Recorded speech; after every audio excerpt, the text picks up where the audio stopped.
Hey guys, in this video I'm going to show you how you can create the neon text effect in CapCut.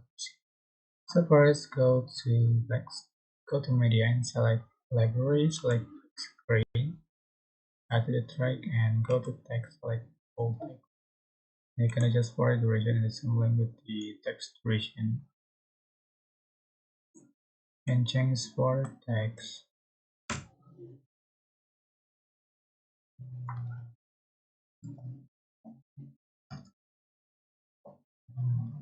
Right, you can resize, change for the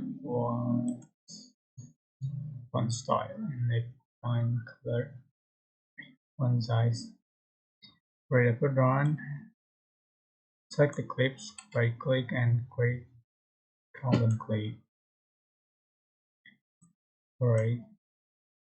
Um, Go to effect, select lines, scroll down.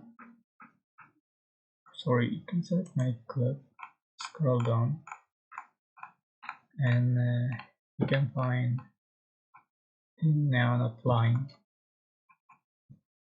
Just add this effect.